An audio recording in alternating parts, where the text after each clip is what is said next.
Good afternoon and welcome to the October 2023 Superintendent's Webcast. We are very happy to have you here with us today. We know your time is very, very valuable, but we appreciate you joining us to just share events that have been happening across the department and information that might be helpful for you as superintendents and also those in your district. My name is Robin Kinney. For those of you that I haven't had the pleasure of meeting yet, I am the interim commissioner of the Department of Education. I was appointed to this position on September 30th, and I will serve in this capacity until we find the next permanent commissioner of the Department of Education. So thank you again for joining us. To give you just a little bit of what we've been doing over the last couple of weeks, it has been very, very busy. Since my appointment, I was very happy to be able to attend the Government Contract Review Committee meeting to introduce myself to legislators, to let them know that the department is available and to answer their questions and concerns, specifically as we head into the legislative session. We also had LSAC last week, where I got to meet with a lot of your colleagues, the local Superintendent Advisory Council, and really appreciate their words of encouragement and support, and the words of encouragement and support that I've really received from across superintendents across the Commonwealth and many of your staff. So I thank you so much for that. We also had the Kentucky Board of Education meeting last week, and we are very happy that we have our Vice Chair, Lou Young, that will be joining us for part of our presentation today. And we also, just as recent as this morning, KDE staff were appearing in front of the Interim Joint Committee on Education this morning, talking about really relevant topics. We talked about virtual schools and programming, and also talked about chronic absenteeism and some of the struggles that school districts are having with student attendance. So it's been a really, really full couple of weeks. Again, I appreciate all your support, and I will continue to lean and listen and learn from you as superintendents on the practical application of the challenges that you face in your district. We do have a full agenda today, so if I can ask Tony to kind of pull up the agenda real quick, and we'll see. I know we have things from Chair Young, who will give us a KBE update. And there's our agenda. Thank you, Tony. We'll have education updates from Tony. We'll also talk about high quality instructional resources from the Office of Teaching and Learning, a school-based mental health professional use of time survey, which will be presented by a cross-agency team, and update on accountability cut scores and the 2023 school report card release date from Rhonda and Jennifer from the Office of Assessment and Accountability. So thank you again for joining us. We really appreciate you tuning in each month for the Superintendent's Webcast. I'll turn it over to Tony now. And Tony, if you can give us some KDE updates. All right, thank you, Robin. Appreciate that.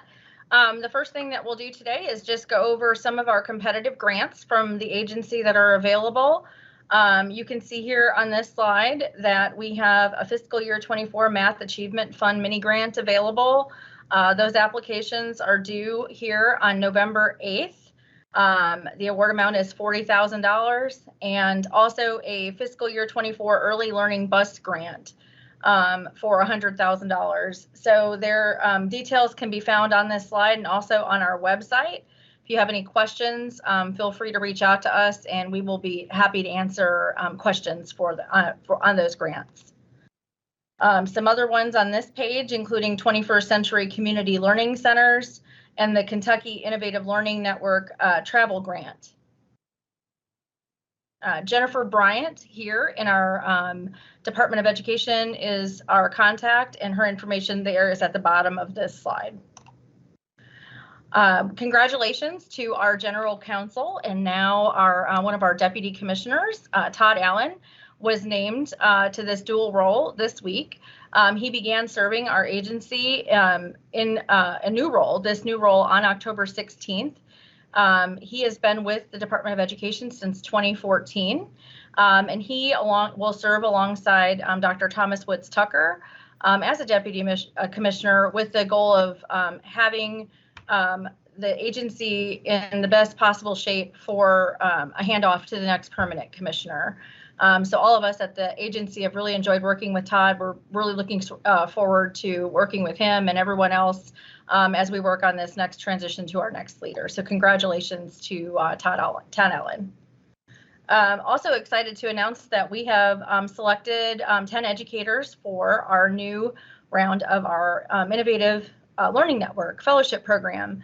You can see their names on the slide. We have educators selected from Owensboro Independent, Greenup County, Menifee County, Fort Thomas Independent, Shelby County, Boone County, Fayette County, and then also Metcalfe County and Clark County. This is really an exciting program that is headed up by our Office of Continuous Improvement and Support. Rob Collins does a great job with this program. We've done a lot of great stories out of this and really looking forward to seeing what these teachers will be able to do during this year. Also really excited to name our 21 new ambassadors for the Go Teach Kentucky class of 2023-24. These ambassadors were selected from a pool of applicants across the state who answered the call for our educators interested in supporting the teaching profession and help us try to recruit more into the teaching profession.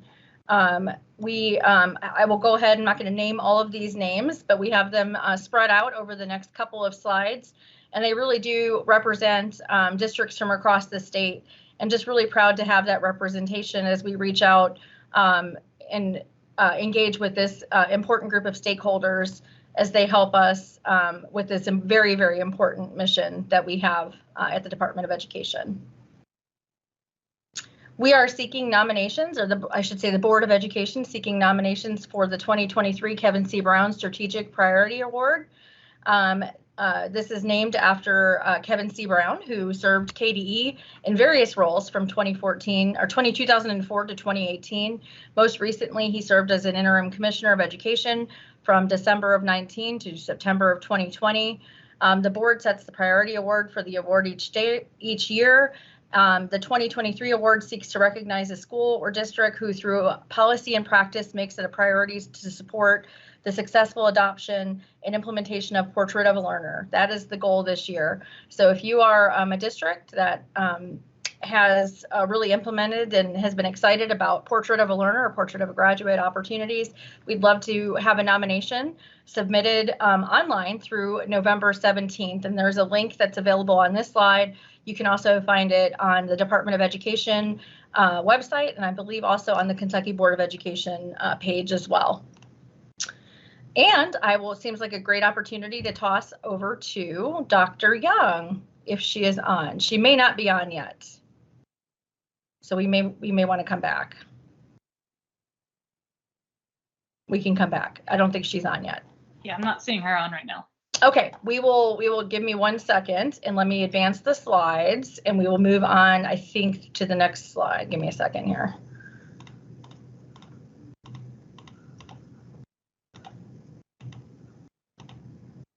All right, Mickey Ray, it is you.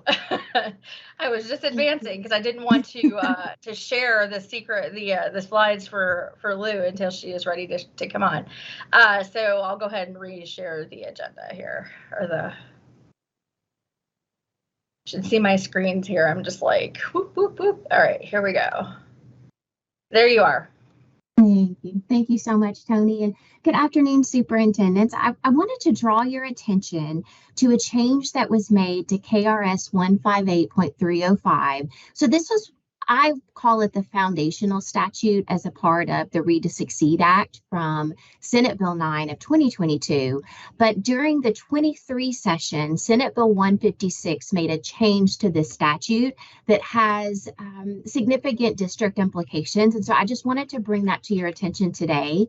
On the next slide, you'll see that there is a lot of text, and I apologize in advance for that, but my goal was that you would have sort of a one-stop shop to find the information connected around this change to 158.305. And so I am going to ask you to look at the first two bullets.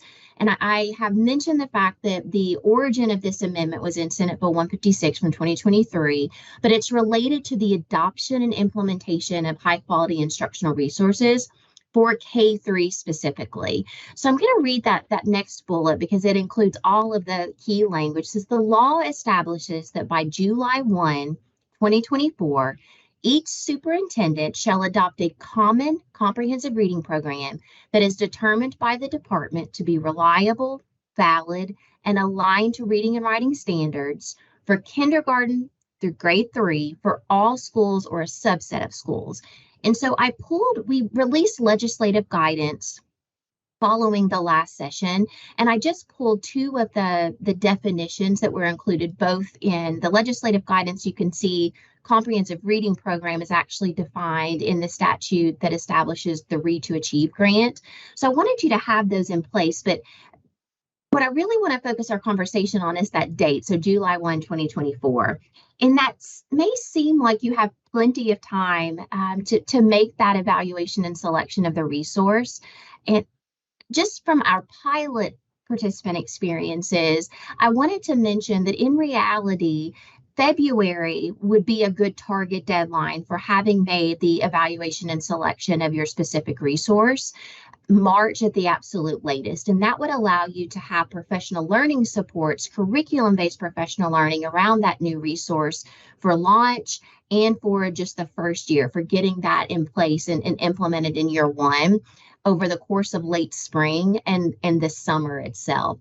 And so really, if we wait until close to July 1, then all of those curriculum-based professional learning supports that are needed to empower teachers to implement that curriculum effectively will have to happen in the next school year at the same time that it's actually being implemented with students. And so we wanted to make sure that you were aware of that deadline. On the next slide, the KDE has published a specific resource to provide supports around the evaluation and selection of resources. So I have linked here the consumer guide for reading and writing. And what I would ask for you to consider, the green rated resources from Ed Reports would all be valid and reliable and approved by the KDE, but not all of those resources are going to be the best fit for your school and district. And so the consumer guide includes a process, and that's paired with the model curriculum framework, curriculum development process that will help you to think about communication needs and who should be at the table in terms of considering the resource selection, and any of the follow-up supports that may be needed to help to curate teacher buy-in and to get community feedback, etc. So I hope that that will be a valuable tool to you. And in the last bullet, we know that in actuality, no one resource can possibly do all of the things. So we are encouraging you to consider both an explicit, systematic, cumulative, multi-sensory reading foundational skills supplement, and that many people are piloting UFly or implementing UFly, but there are several other options for that, as well as a rich knowledge building curriculum for Tier 1 universal instruction. And so some of the common names around knowledge building curriculum, you would see EL Education or Amplify CKLA, Wit and Wisdom, but there are others, and there are free options as well that are open educational resources if funding may be a barrier within your local district.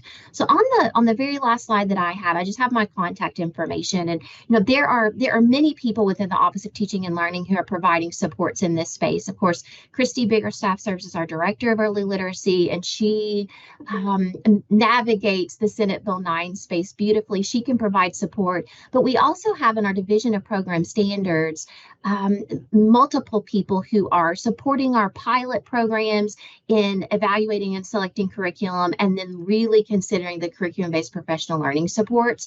So if you are able to email me, if you would like to reach out, I can connect you to folks that can help you if you have any questions or concerns in that space. But today was really just a matter of making you aware of that deadline, and then I wanted you to know that the resource was available to be able to support you as well. So thank you so much for your time, and thank you for space on the agenda today. All right, thank you, Mickey, appreciate that. Dr. Woods-Tucker. Thanks, Tony. Hello, everyone, especially to our superintendents who are in attendance. I know every day is an extremely busy day for you. However, I do have One important update with a couple other folks who will be joining me, and it pertains to the school-based mental health professional use of time. And I want to give you one more statute, KRS 158.1446, states in part that no later than November 1st, 2022, and each subsequent year, this year, the local school district superintendent shall report to the department the number of school-based mental health service providers, the position held, placement in the district, certification or licensure held, the source of funding for each position, a summary of the job duties and work undertaken by each school-based mental health service provider, and the approximate percent of the time devoted to each duty over the course of the year for said individuals. I have a few friends and colleagues here who will help us walk through this mental health survey. We're going to start first. I want to introduce Leslie McKinney, who will walk you through the survey. And at the end, we might have some time at the end for Leslie and our very own Dr. Sweeney to address some of your questions. So please put your questions in the chat box if we're not able to address those questions as well. Again, as Mickey stated, in regards to our literacy initiatives, make sure that you reach out to Mickey and our other fine colleagues in the Office of Teaching and Learning, and I will encourage you to do the same here when it comes to this mental health survey. And then, but before I do that, I think Dr. Michelle Searcy is on. She has joined the KDE as the program coordinator for comprehensive school counseling. And she's collaborated with Leslie and others on this project. Do we have Michelle on today, or she's out traveling, Dr. Sweeney? She's out traveling today, but she sends her regards. She's doing a great job. She's been with us for about a month. So she's our support person for school counselors and other mental health professionals, and she'd be happy to help you and support you in any way she can. Sounds good. So now I'm going to turn it over to Leslie. Leslie, walk us through the survey, please. Good afternoon, and thank you. I'm going to share my screen, so if you'll give me just a moment, if you will let me know if you're able to see that. Again, thank you so much for the opportunity to share our collection tool this year. The tool this year has been revised for several reasons. The first of which is to ensure that we can get the best quality data from our districts as possible so that our reporting then is extremely accurate and timely. And also based on some feedback we got from last year's survey that was sent out to districts across the state, as well as in an effort to ensure that we are closely aligned to the statute requiring this information as a part of data collection. And so I do want to begin by saying we apologize that the original link that many of you may have tried to access through the Commissioner's Monday message on October 9th, or even as late as yesterday, probably resulted in a broken link. That was unforeseen and due to some GovDelivery security measures. And so at the end of my portion of today's walkthrough in the chat, I will put a new link for you that you can access and email to your designees, and hopefully you won't have any trouble getting into the survey itself. The survey itself will come to you via a Google link. It's actually a Google Sheets link, and it will then be uploaded back to us in the form of an attachment, which I will share with you more towards the end. But when you access the link, the most important thing to recognize is it's going to ask you to make a copy of the Google Sheet itself before you begin. And that's going to be obviously important so that everyone's not building on everyone else's data.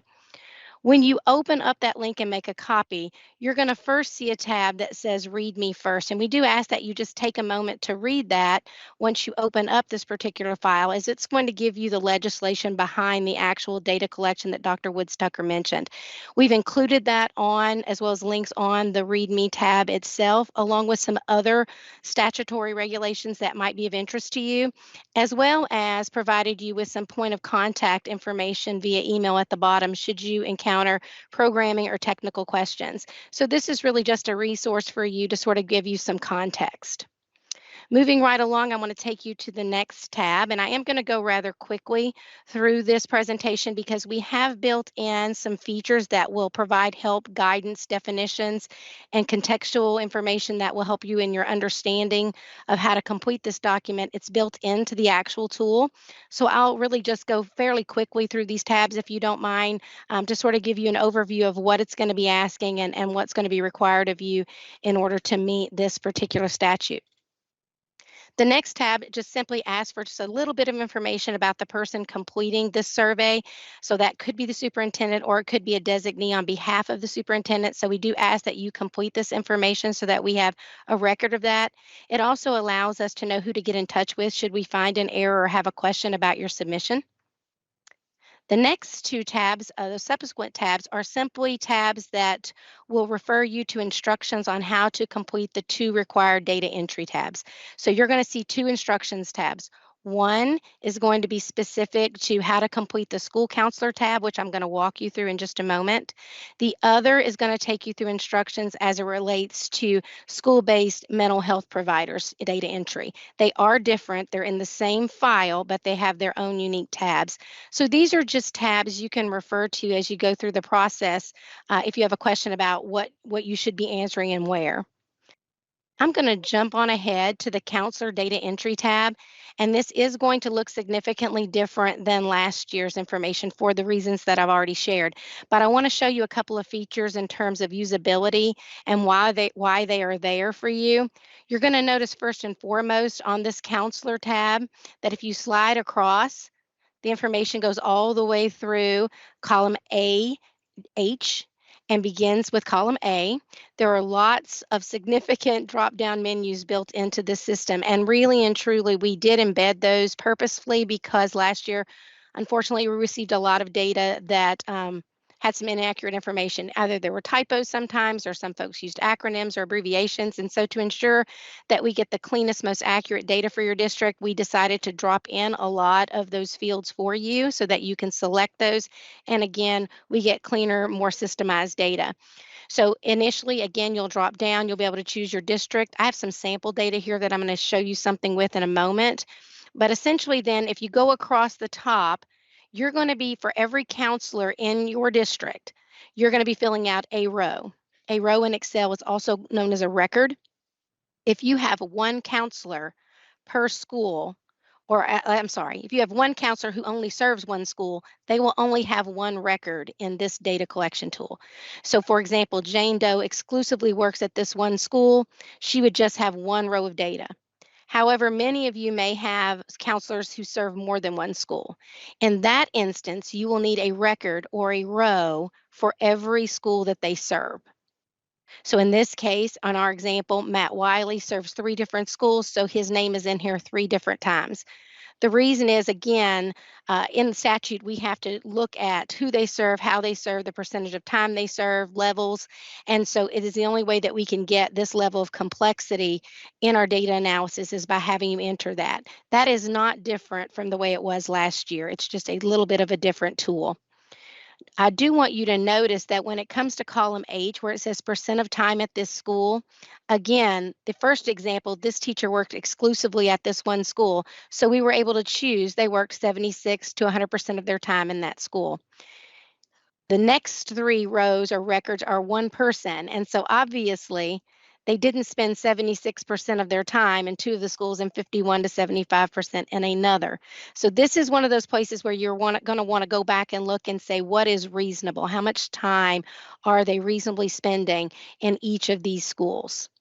You'll be able to choose, again, schools, the level of funding, certification types. For counselor, we've gone ahead and defaulted to school counselor and also the certification type that closely aligns with that. However, you will see a little bit of a difference when we get to school-based mental health providers data entry. Scrolling over, I do want to draw your attention to another significant difference between last year, should you get questions. If you'll notice, the language, when we start to look at columns J, K, and L, has changed. It used to be, or in previous years, we asked for estimated use of time categorized for counselors in terms of appropriate, inappropriate, and other. We have now changed that language to direct, indirect, and other. And that is one of those changes that was made to ensure that we are meeting those statutory requirements in terms of the language used in statute. And so essentially what you'll be doing for each of these folks at each of these locations is ensuring that you're estimating their time as it relates to 100% of their time. So when you choose these, if you don't have a total in the three categories that adds up to 100%, you're going to see the box will turn red and it will either show a value under 100 or over 100. If you correctly choose an amount of time that sums to 100%, it should turn green. We ask that you carefully look to ensure that your amounts of time do indeed add up to 100% because, again, that's a part of the cleanness of our data and the accuracy of our data. Once you do that, we would ask that you verify either yes, essentially we're hoping that you put a yes there, that you did verify that 100% of time is what was recorded. And then finally, I want to draw your attention to the next part. And you're going to see that this does go over quite a bit. And in each of these columns, and I'm sure these headings are not that easy to read now, but you'll be able to scroll in a little bit more or zoom in a little bit more when you access the tool. You're going to see that we have chosen to sort of categorize some typical counselor responsibilities, roles, or duties as reported by ASCA, the American School Council Association, or that came up as typical duties that counselors and administrators noted on last year's survey in the other column when they were able to actually name things they do on a typical basis. For the counselor data entry, we're simply asking that you check the boxes for duties that they say they typically perform.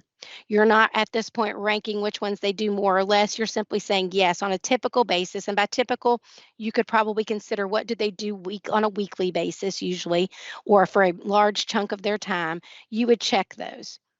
If for some reason you see an activity duty initiative that is not on here, but your counselor spends a good amount of time doing, there is an other category where they can actually type in what it is those other duties might look like so that we can capture that.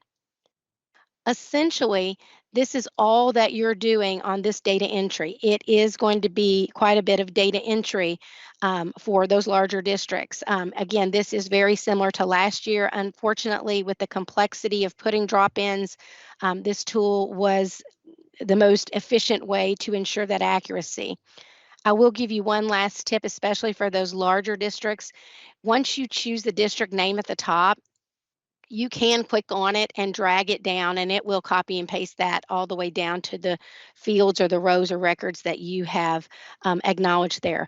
One thing I do want you to keep in mind is please don't drag it all the way down to the end of the page and go into empty cells, because what that then does is creates a record with a lot of empty data. So if you could be mindful of that, that would be helpful to just ensure that your records are complete and that you have chosen something for every column at least through N, and that you've also chosen the appropriate activities for each counselor. I'm going to jump to the next tab, which in this particular tab, this is not something KDE will be reviewing. This is a tab for you should you choose to use it. And essentially what we created here is a dashboard for you to get an indication of the reasonableness of your entries. So for example, when you're finished entering all of your data into the counselor tab, when you go here, what this will do for you is populate what you have essentially entered, and it will do it by unique count. If you recall, we've only entered 2 counselors, so it says 2, and then it will list some important information through a pivot table that you entered here. You can filter and look at just certain schools. So you can say, I just want to see this school and who I have entered. And you can also do the same thing by school counselor name. So if you want to cross-reference this data with another list you have, a Munis report, object codes from that, you're able to do that. But essentially, it's just a reference for you to say, does it look like I have entered in everyone that I should have? So again, not something we're looking at, optional tool. I'm going to go right on next to the tab that is for school-based mental health providers. And I do want you to see that when we start to move across this, it looks quite a bit different than the counselor. This was a significant change over the tool that was used last year. We got quite a bit of feedback last year that the tool for the school-based mental health providers that mimicked more of the counselor roles. And so they requested that we have categories for their duties that more closely align to what mental health providers outside of school counselors might be doing. We also consulted with some partner organizations for social work and psychologists to ensure that we were representing those types of activities as well. Essentially, everything is about the same at the beginning. You'll need one record for a mental health provider in one school, but if they work in multiple schools, you'll have a duplicate or multiple records. But I do want you to see that instead of checking boxes aligning to those duties, you're going to actually be checking off the percentage of time that they do those particular things. And so it is going to take a bit of time for you to look and say, how is their time captured over the course of a typical year? Now, this is again to ensure that we are in compliance with statutory requirements. There is also another category where you can type those things in as well. And notice that there are no columns that speak to direct, indirect, or other, as you saw with the counselors tab. And that is because this is captured for them through these various duties. Again, we want these to add up to 100%, and we're going to ask that in column AA that you verify that you did get the green box and it was 100% of the time. And then lastly, when we skip on to the dashboard, there's also a dashboard, for example, for this particular group.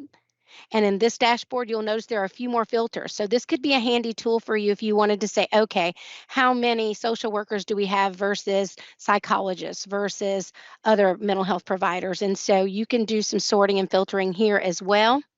And again, these are school-based mental health providers, those employed by the school district to work at the school level. This does at this time conclude the tool. We do ask that if you would, when you check and double check that all of this information is completely filled out, all the columns are ready to go, that you send this, if you go back to the Read Me First tab, to the KDE research email that you see on the Read Me First tab as an attachment. Please don't send it as a link or as a PDF, but rather an Excel attachment so that we can use that as a part of looking at Kentucky holistically when we go to do the reports that we'll be turning into various legislative bodies and to districts as a whole. So at this time, I'm going to turn it back over, Dr. Sweeney, to you. Hey, just real quick, hey, Leslie, on that Google form, we just need to get the permissions on there so that our superintendents can. Gotcha. We just got to change the permissions on there. Okay, we will do that. And what Tony's referencing is if you have questions that you want to share or ask about technically or programmatic things associated with this tool, she's dropped that link in there for you. I will, as soon as I get finished, I will make sure that I share that as an email. And also, I will drop the chat and I'll drop in the chat the link to the revised tool link that you can use to access the collectors tool. So again, thank you for your time, Dr. Sweeney. All right. Great job, Leslie. A lot of information, superintendents, but I do hope that you realize we're really trying to help walk you through this so that you can do it efficiently. As everybody said, we realize how much time you're giving us, how much time these things take, and how limited your time is. So we greatly appreciate your help with this tool. We really want to make sure that our data is accurate, and we will create a data report at the end just to kind of highlight the state of school-based mental health professionals in Kentucky after collecting all of this data. So once again, great job, Leslie. Dr. Tucker, I'll turn it over to you. Thank you. That's all I have. Thanks, Damien. If you and Leslie can stick around for Q&A when we get to that session. Back over to Tony. Tony, I see one of our favorite people, board co-chair, Lou Young. I see that she's on, so I'm sure you're ready to hear from Lou. Yeah, so just real quick, superintendents, we're fixing that. If you have some questions about what we just heard about, let's go ahead and you can go ahead and submit those on there, and then we'll get to those questions at the end of the webcast. Take it away, Vice Chair Young. I'm going to share your slides, and you should be good to go.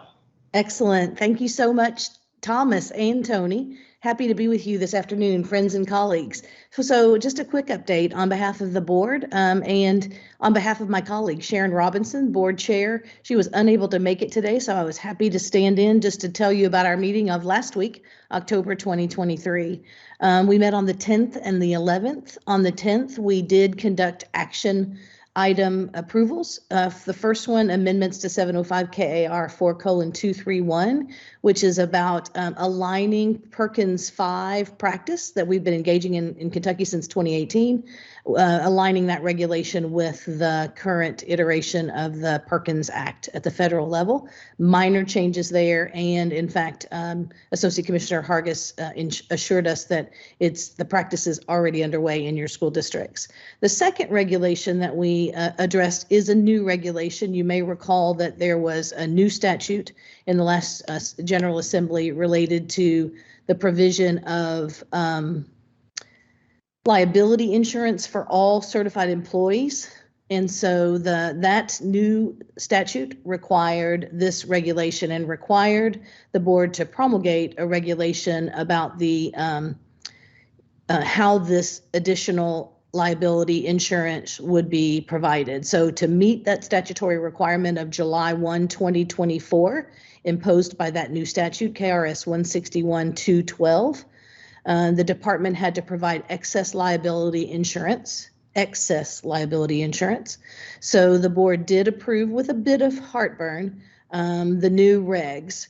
The heartburn stemmed from not having a lot of information yet, not enough information, frankly, to understand the kind of unknown fiscal impact of that new regulation. So I know Robin and Matt and the team are working diligently to reach out to you to get more information about that. Feel free to address questions about that new reg to Matt or anybody on Robin's team that can help you with that. And we also approved appointments to the Kentucky School for the Deaf Advisory Board. Next slide, please.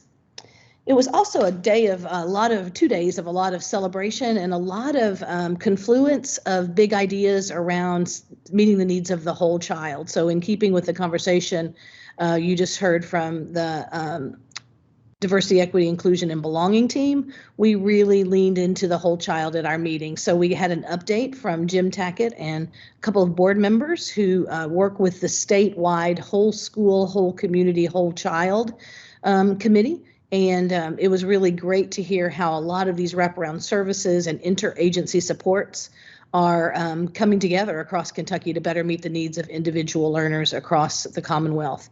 We also heard from a team from the Special Olympics of Kentucky, specifically focused on the promotion of unified champion schools at the elementary, middle, and high school level. We have a couple of outstanding unified champion schools, banner schools at the national level here in Kentucky, and 2 more that are coming on board this fall. So it was delightful to hear from students. You'll see in the picture there, one of our Special Olympians who is at a unified champion school, and we were able to hear from her and her teacher and her superintendent and some folks there in Bullitt County and in Carter County who came to share that presentation.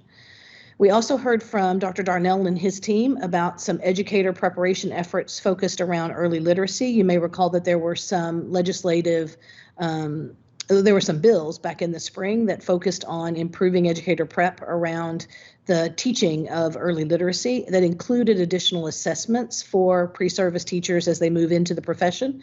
So we heard an update there, as well as an opportunity to shine a light on Spencer County schools, where they're doing a pilot of the National Board Certification Early Entry Grant. So Spencer County had 3 teachers present who are in their first 3 years of teaching, yet are going through the rigorous National Board Certification process. And we were delighted to hear about the impact that grant is having there in Spencer County, and certainly on the professional careers of those 3 teachers present. So kudos to everybody for the whole child focus that day. Next slide, please. We have 2 new standing committees that may be of interest to you in the superintendent ranks, and that is that we are adding a standing committee focused on state schools, the Kentucky School for the Blind, Kentucky School for the Deaf, and our area technology centers. So in this inaugural meeting of the committee, chaired by Dr. Randy Poe. We heard updates on all of our state schools, from all of our state schools on the work that's happening there, and we're anxious to devote time during our committee process to learning more and more about better ways that we can support you and that we can directly support our state schools. The other standing committee is slightly different from the teaching and learning committee that we had in the past in that it's very laser-like focused on United We Learn. That committee is chaired by Holly Bloodworth, and this time that group heard from the L3 districts, the local laboratories of learning, got an update on the implementation of Portraits of a Learner across Kentucky, and also heard about an update with Kentucky United We Learn and the CGSA grant. Thank you. Next slide. Perfect timing. We also reviewed our goals and legislative priorities, which is a standing item for us for October. Thanks to Robin over the course of the early summer and through the summer, and Brian Perry, we were able to actually get an early jump on legislative priorities, including the additional budget requests, ABRs, that the Board of Education has now approved as we move forward in preparation for the 2024 General Assembly session. And there is a link in your slides to that document where you can take a look at the additional budget requests as well as specific pieces of legislation that we'll be supporting, including the revising the career tech education distribution formula, additional flexibility around advanced placement testing funds, cleaning up some outdated or unused statutory requirements, doing a lot of house cleaning there.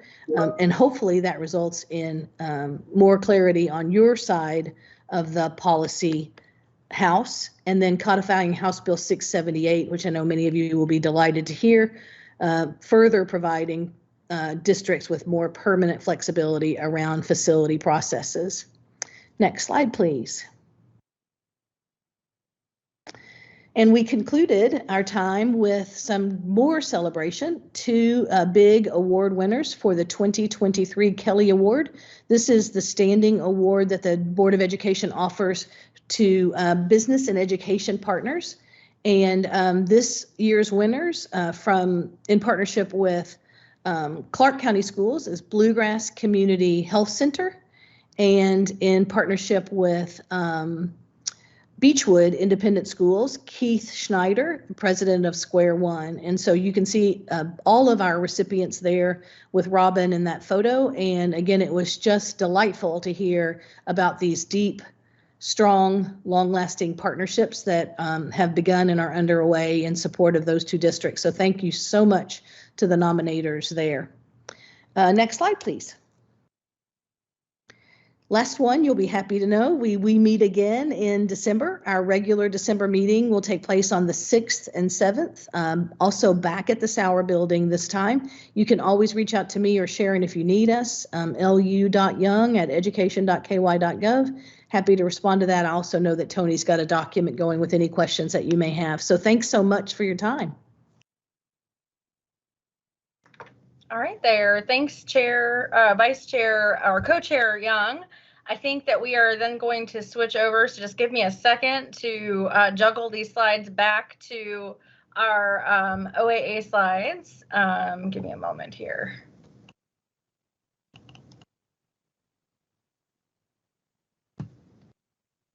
I know everybody's just so excited to hear about cut scores and the report card there, Rhonda. Hold on. We're going to try to make it interesting. I do think there'll be quite a bit of interest today because I guess I'll start with Happy Quality Control Day. We've been working with your local district staff, maybe your district assessment coordinator or your building assessment coordinator today. It was your first opportunity to see the system fully applied to your data. And so I do think that makes things more meaningful, more real. Obviously, we had a number of questions today because this is a new system.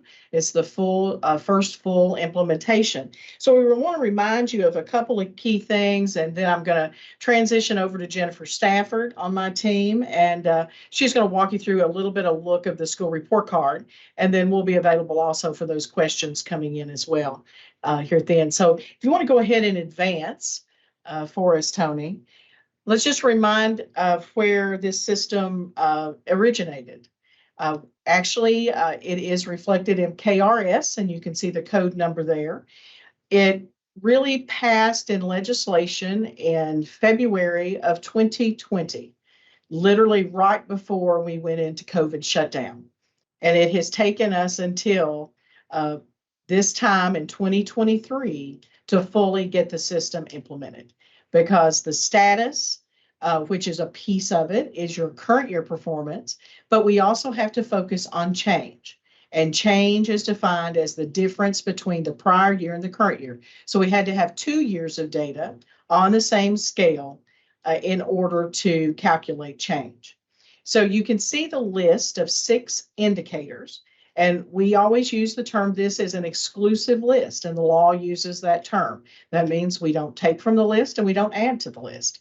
So you can see that reading and math and results in the other content areas Kentucky assesses, proficiency, the survey students do, and then at high school only, the post-secondary readiness and the graduation rate.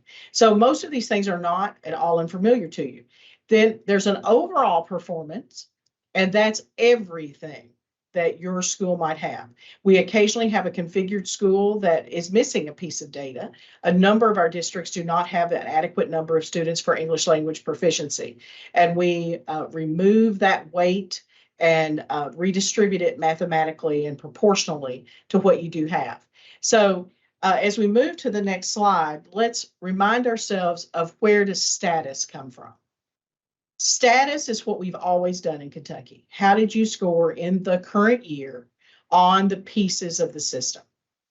So this is a simple little metric that indicates where things are, what's the source of the data that's used to generate the status information. I will say that an easy way to think about this, it is all tied back to individual students. How did they perform on state required assessments? How did they achieve the acquisition of English language? It's measured with the access assessment. What were their perceptions of the climate and safety of their school? Did they achieve a post-secondary readiness measure? And did they graduate?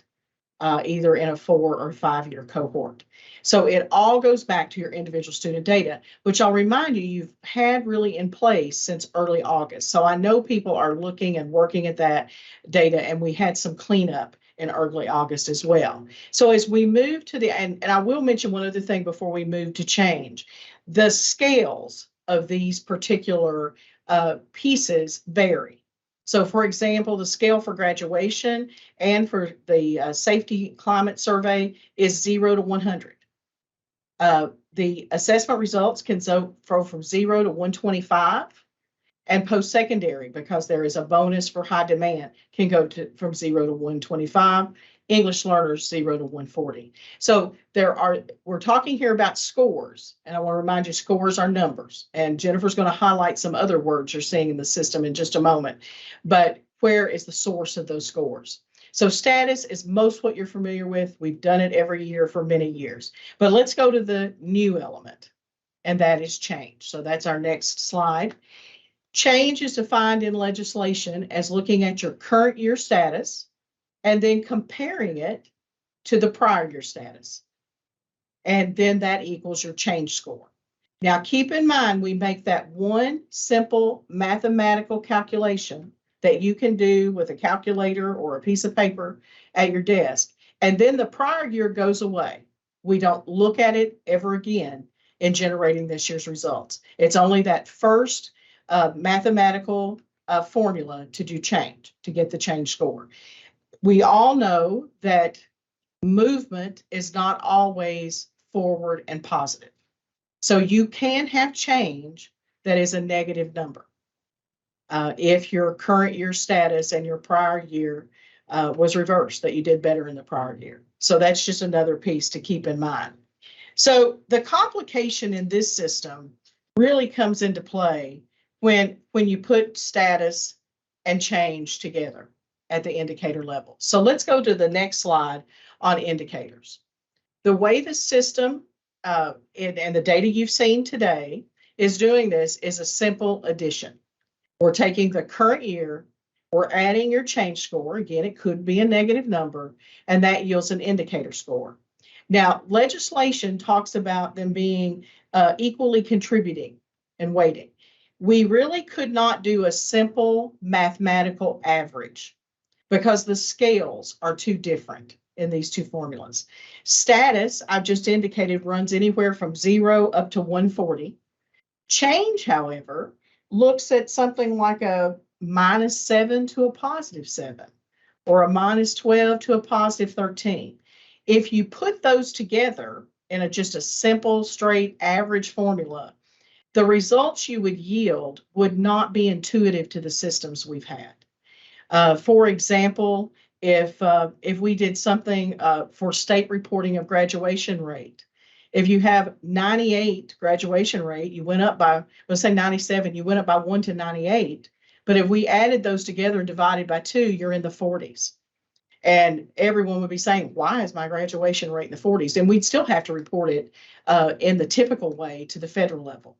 So we looked at lots of ways to put change and status together to yield an indicator score. And again, always here we're talking about the number. Score is a number. There are ways that you can use things like a z-score and transform both scores and put them on a common scale. We do not believe, and as we worked with educators, that anyone would really understand what we were doing there with that z-score, and it transforms the score that you have and can calculate on your own. There are other kinds of methodologies like that, but we put forward the notion of an addition. It still has a very strong weight, so you're approaching that 50% weight, and it was accepted in our federal plan as well. Now, another piece we're going to get to in a few minutes about these other elements that are reported as well as scores. Now, if we go to the next slide, I just want to again remind you of what it means when we add the change score to the status score. There are a couple things to keep in mind. It's simple and it's easy to communicate. It is very simple mathematics. You're adding some things, you're subtracting some things, and it's very simple. You can repeat it. There's no black box where a number comes in and another number comes out. Some of you have been around long enough, you remember when we've had things like concordance tables where you had to look up one system and compare it to the next. Those are highly confusing. It does minimize the impact if a district experiences no change. Also, the standard setting panelists that came together, and Jennifer's going to get into that panel just a little bit and the kinds of things they cut scores on. The standard setting panelists were able to recommend cuts for the 5x5 table that puts together where did you perform in change and where did you perform in status. And that's what yields your rating or your color.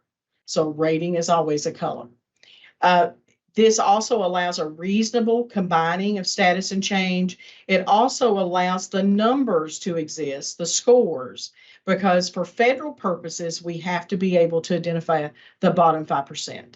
So the numbers become very important to the federal identification, things like TSI, CSI, when we run those numbers. And then the color becomes very important to the state system, where the color is required and a color-coded dashboard is required. So just a couple of little factors, and we've had several questions on these today. I'll turn to Jennifer now, and she's going to give you some examples from the report card, a little bit about the cuts, and then obviously we'll be available at the end here for any questions you might have. Thank you, Rhonda. As with any new accountability system, there's going to be new terms and new terminology. And as Rhonda noted, we've always had status in an accountability system. That's one thing that we've been very familiar with. But we've added this new component of change. And what it really does is it really doubles the accountability system, because it adds that change element to every single indicator. So this is the biggest, most complex accountability system that we have had in Kentucky's history. So Tony, if you'd go to the next slide, we'll look at an example of an elementary school report card. And the terms, we made a little legend here in the bottom left. As we think through this new system, we tried to be very simple and with a complex system with our terms and terminologies. So if you think about rating, a rating, it's going to always be a color. The regulatory language uses rating as an indicator rating or an overall rating. Rhonda uses this this little device, that mnemonic device that helps her remember that rating is a color with, as she drank RC Cola in growing up in Casey County, rating is a color, always RC. A score is always a number when we get to the indicator scores or the overall scores that contribute to the system. And then there's levels within the system as well. And the levels are always around the status and change, and those are descriptive words. So as we look here at this example of the elementary school, by indicator, schools will receive a status level and a change level. And for status, the levels are from very low to very high. And for change, it's from decline significantly all the way up through increase significantly. So when we brought together 29 stakeholders with an accountability standard setting panel, they looked at the cut scores and recommended cut scores along that progression. And they really thought hard about what it means to be at each of those performance levels. So they looked at and recommended cut scores that would change the different levels from one level to the next. So they looked at status, what it means to be very low in performance, and what it means to be to be low, and then from low to medium, and so forth. And the accountability standard setting panel recommended those cut scores along that progression, as well as the cut scores from on change from declined significantly to increase significantly. So they looked at those levels and data behind those descriptive words and what they meant. So now when we pull those two together on a 5x5 table, it becomes apparent where the intersection of those two levels gives us our indicator rating.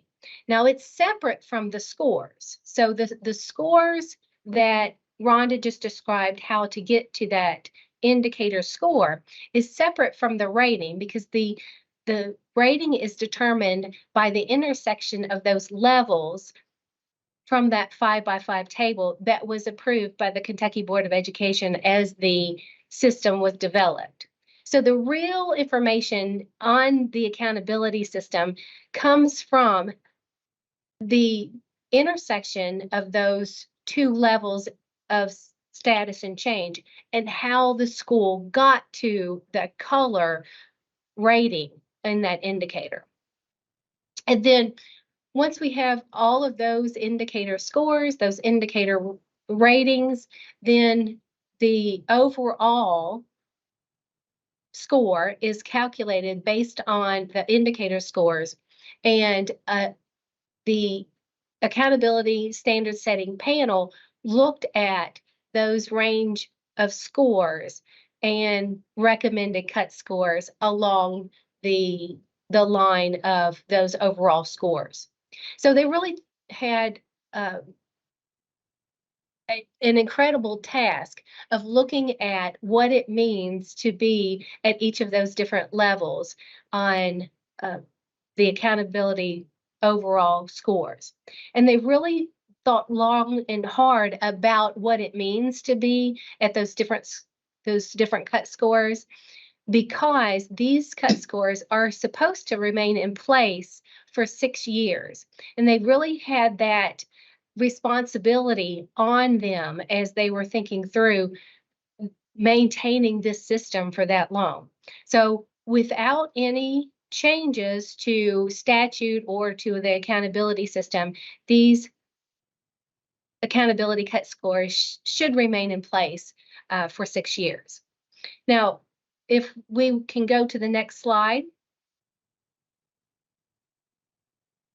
That standard setting committee met over a course of 3 days, September 13th through 15th, and they really put together some strong recommendations that were unanimously approved by that standard setting panelist. As you can imagine, there was some really lively discussions in that standard setting committee, but in the end, once they were all finished, everyone agreed, and they really felt strongly that they had their voices heard and had an opportunity to share their opinions. Out of that process came a recommendation that was then presented, as Interim Commissioner Kinney mentioned, at LSAC in October 10th. LSAC reviewed and approved those recommended cut scores, as well as Interim Commissioner Kennedy also approves those cut scores based on the process and those recommendations from the Accountability Standard Setting Committee. And I've put a link here to those cut scores for you. If we can go to the next slide.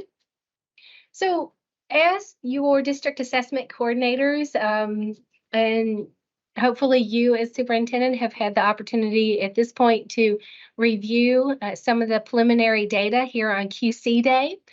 You'll notice that TSI, Targeted Support and Improvement, is required to be identified annually. So there have been identifications, preliminary identifications made for support starting this coming this fall. The next identification, though, for comprehensive support and improvement will be in the fall of 2025.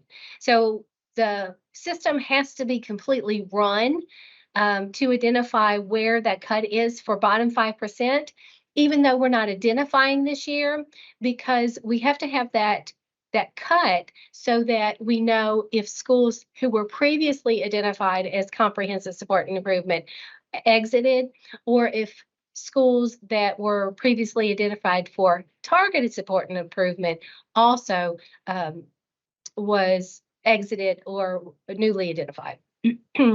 So anyone that had the opportunity to exit if they had those previous federal labels.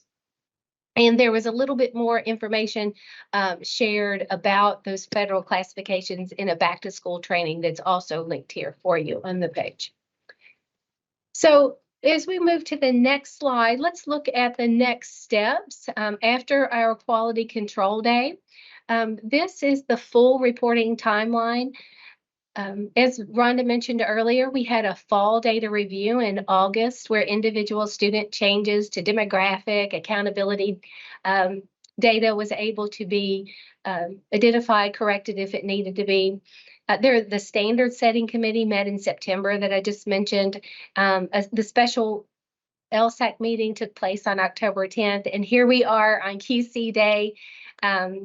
And it's going fairly well. So we're still tentative for public release on October 31st, but it's really looking fairly good here.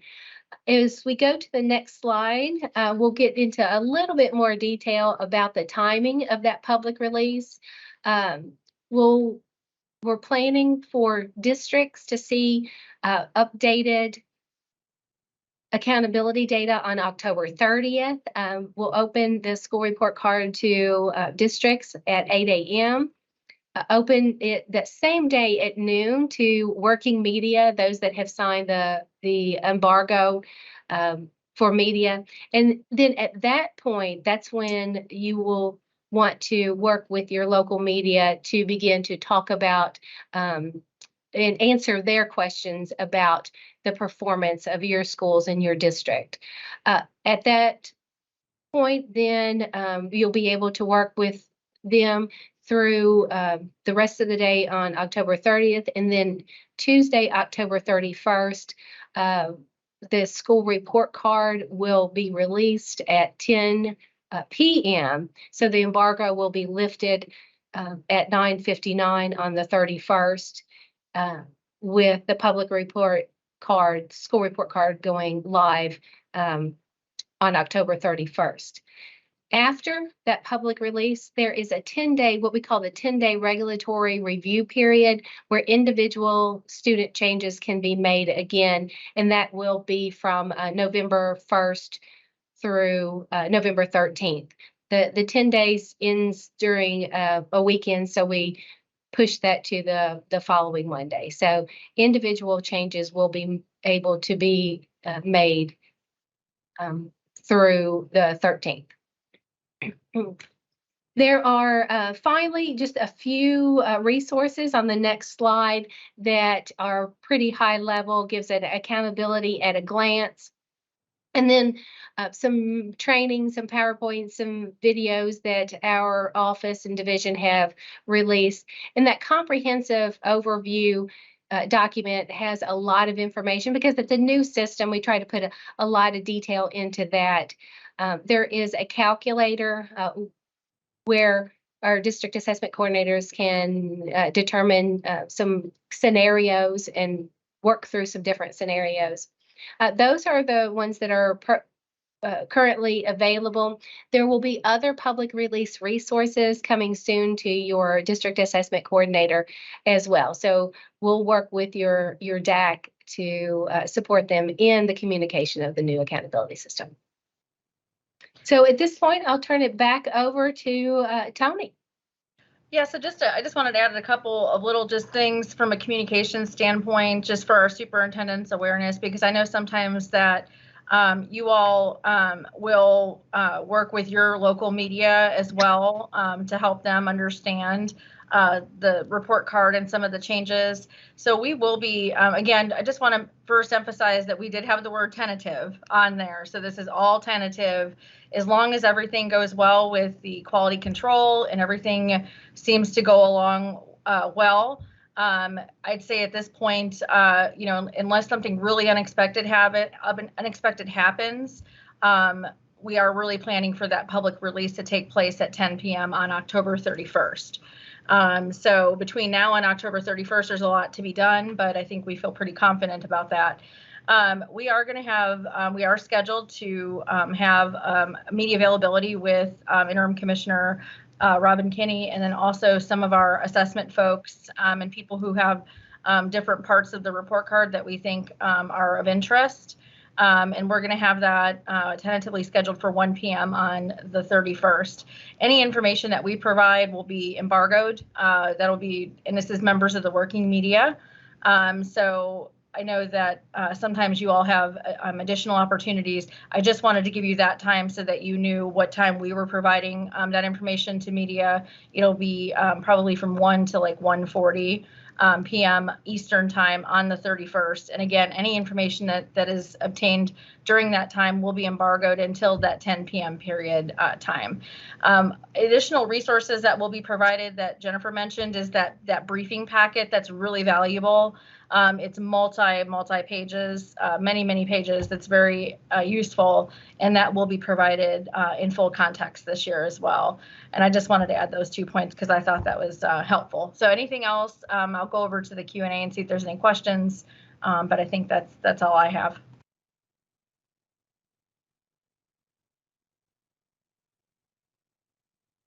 Tony, can you share with us if we had any questions from any of our superintendents? And I just muted myself. So you'd think that after all this time, I would know not to do that. It's a hazard of the profession. It's already like I'm juggling and I'm trying to advance and I'm like, okay, and I knew I would do that. I do not see any in our regular Q&A. I will ask Leslie because speaking of juggling, I didn't want to pull up while I was sharing my screen. Did we have any questions there are no questions on that one. So I think that we're good to go on that. I think our next slide was just mentioning the slight deviation on our superintendent's webcast next month. So if you want to proceed with that. Thank you, Tony. Our next superintendent's webcast will be on Thursday, November the 9th from 2 to 4. I want to thank all the presenters today, all the KDE staff, and our guest, Vice Chair Dr. Lou Young, for her presentation today as well. Since we have no questions received from the superintendents, of course, please don't hesitate to reach out to us at any time that you have a questions or concern that we can help you with. And again, we appreciate the work of your staff, especially as they start that quality review on the assessment data. It's really important to all of us. And October 31st will be the public release date unless something very unexpected comes about. This is I'm not going to use the word change because I've been cautioned about using that, but this is a difference assessment set of data that we're looking at. And so we're just trying to be abundantly cautious and careful as we prepare for public release. Thank you for all that you do for Kentucky students and for your staff and your local school districts. And I hope you have a good rest of your day and rest of your week. Thank you again for joining.